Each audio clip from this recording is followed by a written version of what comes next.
friends, welcome back to Drew Tutorial, and in today's video I'm going to show you how to zoom in and out on your timeline in DaVinci Resolve on your Windows computer, right? So as you can see here in my DaVinci Resolve here, I have a video clip and an audio clip here in the timeline, and I'm going to show you how to zoom in. It's very easy. Now you can do this two ways. You can zoom in and out to stretch the timeline, or you can even go ahead and make the timeline, let's say, larger or smaller. And I'm going to show you the two options.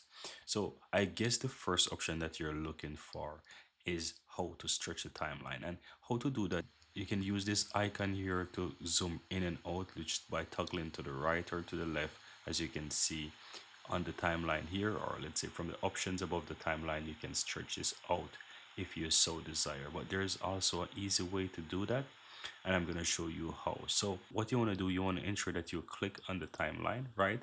And you want to go ahead and press the Alt button on your keyboard and just scroll up and down. And as you can see, it is currently making it larger or smaller. Keep in mind that you have to click on the timeline first, otherwise this option will not work. So you have to press the timeline, click on the timeline, and then press Alt on your keyboard, and then you can scroll in or out, right? Now the next bonus one I want to share with you is how to make this smaller or fatter. So let's say you're trying to edit and you realize, hey, this is really too small. You can also press the control key on your keyboard and scroll. So if you press control key on your keyboard, have a look at this. I can make it really small, and I can make it really fat.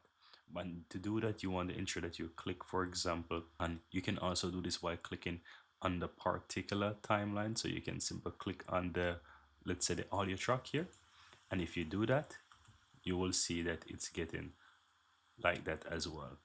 You can also do the video one as well, and you will see it's doing the same. So you have two options, guys: the control button on your keyboard or the alt button on your keyboard, and it will basically help you to zoom in and out here. So go ahead and try both of these options, see which one works best for you, and you can basically play around with both of them. Really hope you found this valuable, guys, and if you do, don't forget to give this video a like. Let me know in the comments below, and of course hit the subscribe button if you're brand new to the channel. Thank you guys for watching, and I'm looking forward to see you next time.